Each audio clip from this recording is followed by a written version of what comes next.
Hey guys, so I'm going to quickly show you guys how to set up a new MVC project and publish it to a test environment real quick. No coding needed right now, this is just basic setup. So you're going to need to open Visual Studio in Administrator. To do this, just if your cursor is down here, just press Control Shift. Your icon's down here, press Control Shift, and it will open in Administrator. You'll need this for a portion of the later video. But, so we have it open in Administrator now, so we need to create a new project.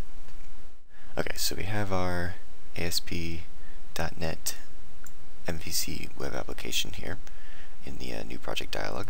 So that's the one you'll want to click. If you don't see this right away, you can go under Templates, Visual C#. You can also do VB.NET if you have it, and then Web, and you should see it right here. So now let's create a name for it. We'll do test environment. Okay, press OK. Now another dialog will pop up asking you what kind of project template you want.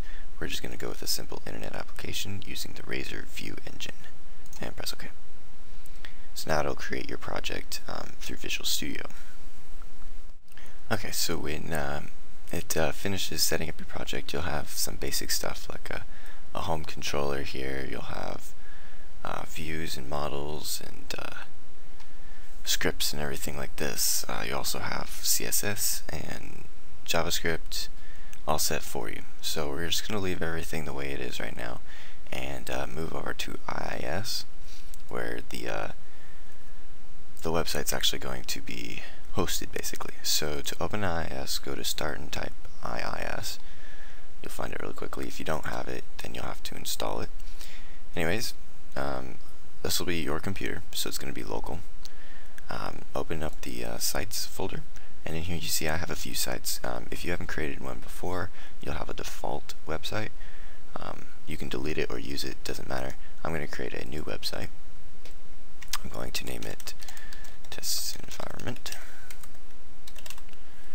and give it a physical path. Usually those are located under C, inetpub, www-root. You see I have mine down here as well.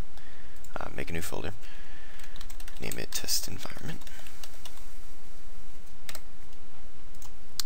Alright, and so now you get to assign it an IP address. You can assign it your current IP address or all unassigned. All unassigned will use basically the local host, which is 127.0.0.1, and then your port.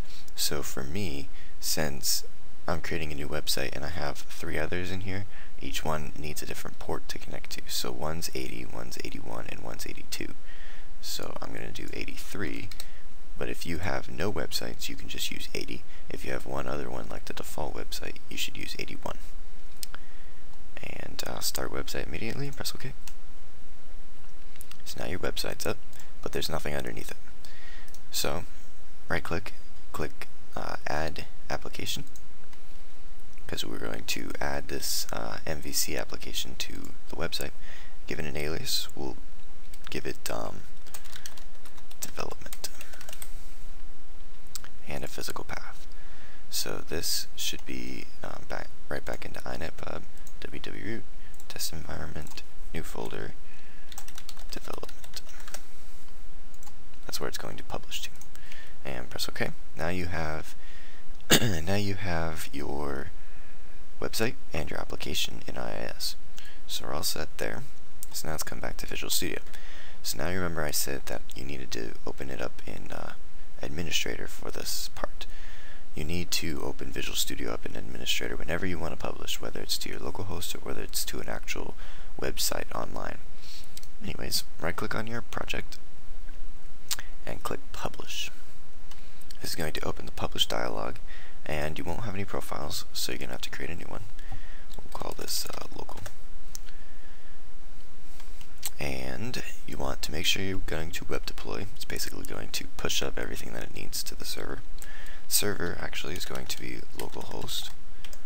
Site name will be the site name that you created earlier, which was test environment, and then slash the application name that you made, which is development. Since it's localhost, it doesn't need a username or password, but if you were publishing this to the web, you would need that. And destination URL isn't needed either. Press validate connection to make sure everything's valid. Usually it is on the local, and press publish. There's more settings in there, but for sake of time, I don't need to show you those because most of those are for database connections and what it's going to publish. So we'll let this publish to the server. Okay, so now it's done publishing. You can see this by this statement right here where it says build once succeeded and publish once succeeded. If it doesn't build, it won't publish, and sometimes there's a publish error, so it won't publish, but it did successfully, thankfully. So now we bring up the browser and we navigate to 127.0.1 colon 83, which is my port. Your port might be different depending on what you set, /development.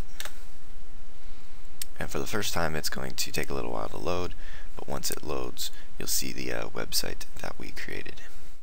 Alright, so now as you can see here, it's loaded up, and this is basically what we have. If you look here, you can see the viewback.message says modify this template to jumpstart your ASP.NET MVC application. And right here it says modify this template to jumpstart your ASP.NET MVC application. So you can see that the controller is working, the CSS is working. This is their CSS. You can go to the about page and you can also see your app description page. So this is great. So now you've created a ASP.NET MVC4 application in Visual Studio and published it to a test environment. That's all I got for you today. Thanks for watching.